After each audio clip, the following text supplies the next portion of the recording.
don't care if you're a jiu-jitsu coach or not, right? Being strong and developing your physical capabilities is crucial to you having longevity on the mats. And like, if you're seeing your lads on the gym, if you're seeing your students in the gym picking up niggles, picking up injuries, you can either blame the martial art, or you can tell them to blame themselves for not lifting weights and building their physical body armour. If you're like me, a complete jiu-jitsu addict, then there's probably a chance that you have been coached by somebody you massively look up to, have so much respect for, and you just are like a sponge trying to learn everything from that person. Especially when you're a beginner in the martial art as well.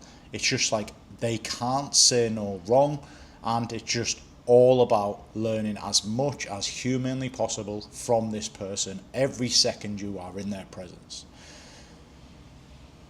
Fundamentally, that is, pretty normal, considering, we have parents, we look up to people out in the workplace, and we've probably had experience with specialists in other areas of our lives.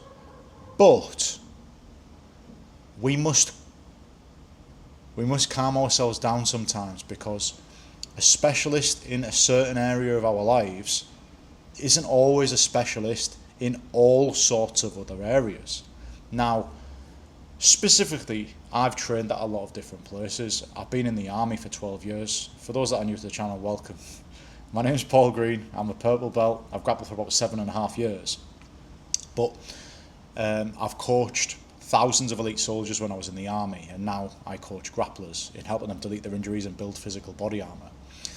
One of the things with being in the army for 12 years is I had to move around a lot. I was in South Wales, then I was in the northeast of England, and then I was near London.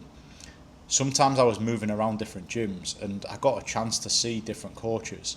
And it's amazing how the culture of the gym is dictated by the coach. Now, that's not always a good thing, because there's a lot of good coaches out there. And fundamentally, what you're going to get from a jiu-jitsu coach is a jiu-jitsu specialist. Somebody that is that good at jiu-jitsu, on a certain day, they got given their black belt.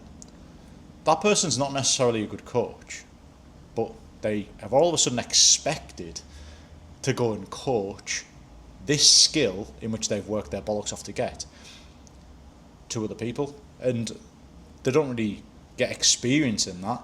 It's not like they've got a black belt in coaching.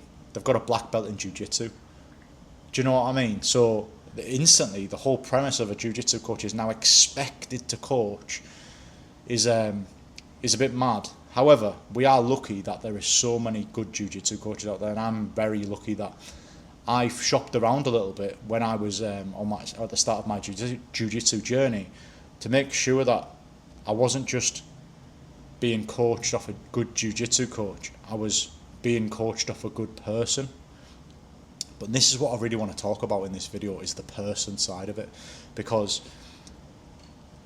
if we have the head coach of a gym, and he's saying all this advice, all this life advice, all of this jiu-jitsu advice, it's easy for us to take everything on board, right? And the culture of that gym is massively influenced by this one person. And the earlier you are in your jiu-jitsu career, the more you will be influenced by this person, right? Sometimes that's good, sometimes that's bad. For example, like a really lazy example would be, if your jiu-jitsu coach is massive on weightlifting, the whole gym will probably be massive on weightlifting, eating a bit healthy. However, if your jiu-jitsu coach takes steroids and smokes loads of weed and doesn't really care about how he eats, the rest of the gym are probably going to do them things as well. Now, you start to see how we can have positive traits and negative traits very easily drip down into the whole gym, because coaches are very good speakers. A lot of their job is speaking, teaching, watching your technique, looking for strengths and weaknesses across the whole, spectrum of the gym, different ability levels, doing it in a way which is funny, which is, good banter, good communication. So they learn how to communicate really well. It's just when it's a constant projection of their beliefs onto you, undoubtedly you're just going to digest all that and sponge all that in, and it's going to influence your behaviour, and it's going to be almost it's going to create friction when you're thinking about taking like positive action, eating healthy, weightlifting, doing cardio off the mats. And let's say they're old and bald, because you've got two different types of jiu-jitsu coach. I say that. That's not necessarily true. But you've got the dinosaurs of jiu-jitsu that are like technique beats strength. You don't need to do anything else other than jiu-jitsu. You know, you don't need to eat healthy. You know, all of the rest of it, everything is on the mat, more mat time. And then you've got like the new age of jiu-jitsu, where people are starting to understand that you need to be lifting weights, you need to be developing your physical capabilities, whether you want to be a top athlete or not. People are learning this, and the newer coaches are coming in and they're leading by example on this front. And what's happening is you're getting gyms now that where you've got people that are actually lifting weights. And it's just important for us to listen. And I say this from experience, right? I've been in the army and I've served in elite units for, you know, the best part of a decade. And I've always watched, looked, and the people who I'm with left and right, we have to know that we can rely on these people. And so it's kind of like I've become a fine-tuned people watcher, and I'm not saying that as like a good thing. It's like I'm very analytical of people, and you have to be when you're working in these high-performance environments. But when you are used to working in these high-performance environments, what I've noticed is when you've got one person that is not believing in high performance, what I mean by high-performance environment is progress across all fronts, not necessarily just jiu-jitsu. Like, that's what I mean by high performance. When I say high performance, I mean